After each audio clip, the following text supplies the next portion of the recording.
All right. All right. How are you doing today? Oh, that's an open-ended question. Yeah.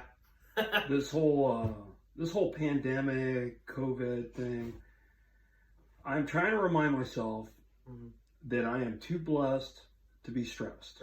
Right? But I've got like staff, I've got 2 offices, and I've got one of my staff had like a little mini panic attack about interacting with the public, and I said, okay, let's lock the doors and I have an insurance agency and put your payment in the drop slot. Right. And she was getting nervous about taking people's money, and Wow. and I could really sense the panic. Yeah. So I just said, you know what? Go home. I'll forward all the phone calls to your house. You're in a safe environment. And that's, so I had to close an office just to keep this woman from, freaking out. Wow.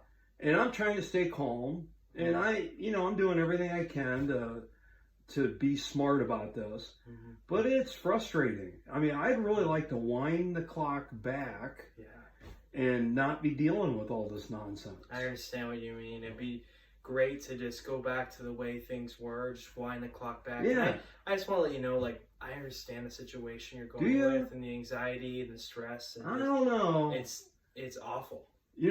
Another thing I'm frustrated about, not that I'm trying to whine, is I've got a daughter that's expecting her 3rd grandchild in middle of May, and I hope we can be there for her. Yeah. And the other 2 grandchildren, we have not physically been able to give a hug for over a month. Yeah. And we wave to them through a window.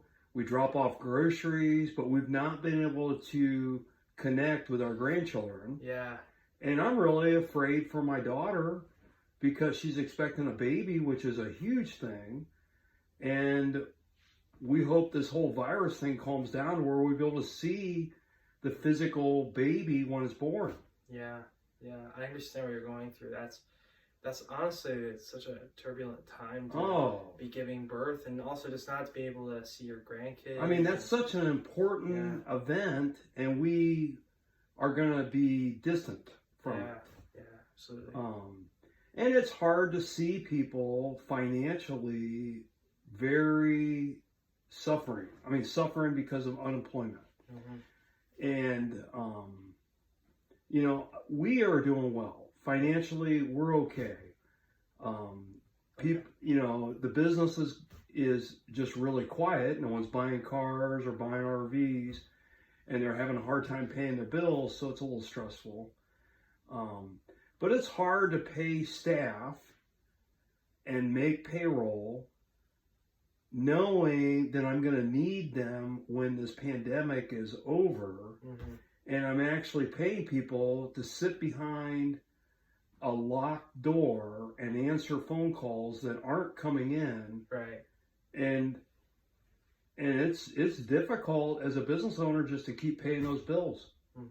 So between the virus, payroll, my daughter, I mean, I'm a little stressed, but I keep reminding myself I am too blessed to be stressed. Right. Yeah. I was reading 2 Corinthians this morning. I have a neighbor across the street that's a youth pastor, and he was challenging me to every day start off with Corinthians, and we'll talk about it every day. And we did this morning. I think he was surprised I read it, and it was inspiring to know that we should have hope.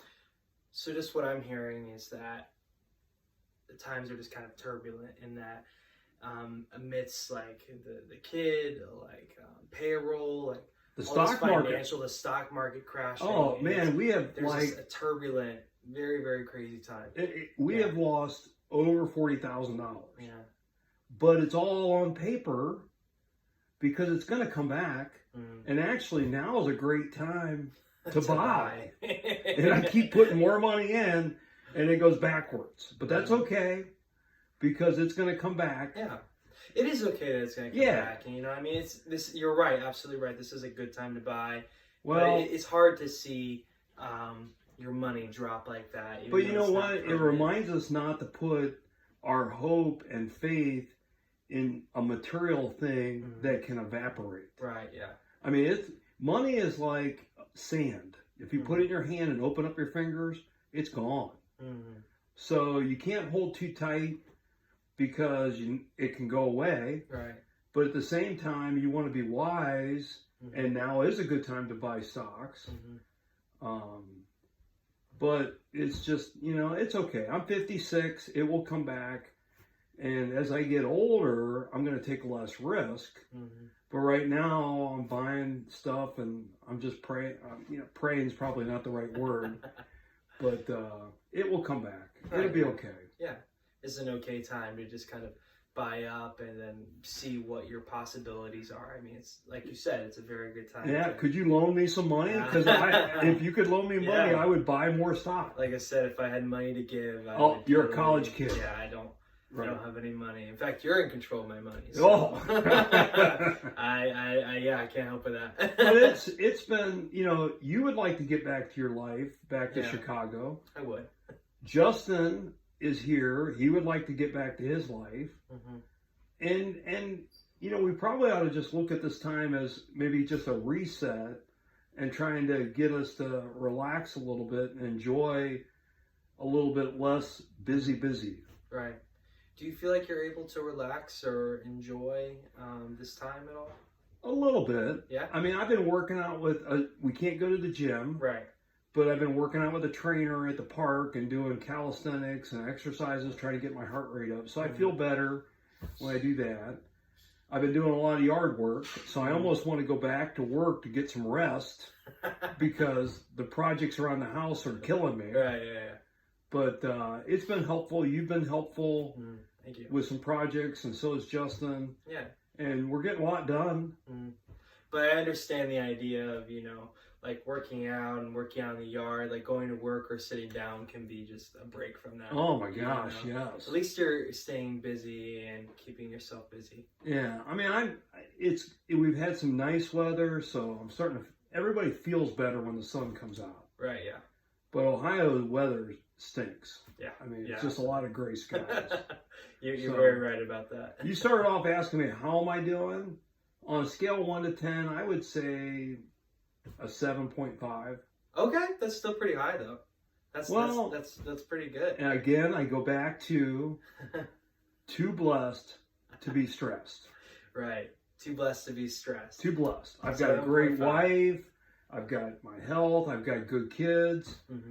Would you preach this Sunday maybe?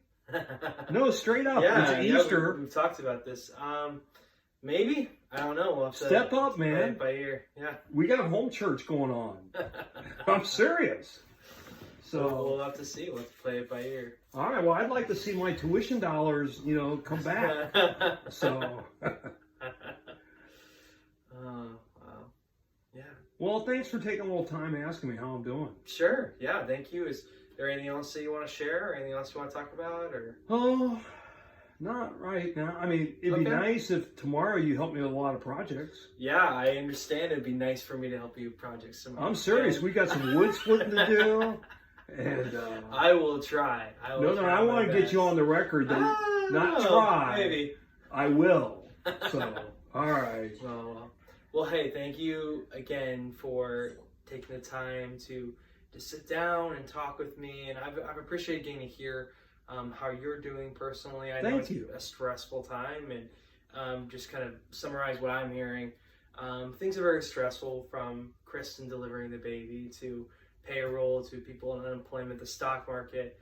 But you're still doing okay. You're still a 7.5, doing well. I'll get through it. God's good. Yeah. He was good before the pandemic. He's good through the pandemic. Right. Very true. Very, very true. So. Well, hey. David, thank you so much. Dad, thank you so much for taking the time to sit down with me. And you are going to help me with projects tomorrow. I am going to help you with projects tomorrow. All right. I look forward to talking more in the future. Okay. Thank you. That was 9.5.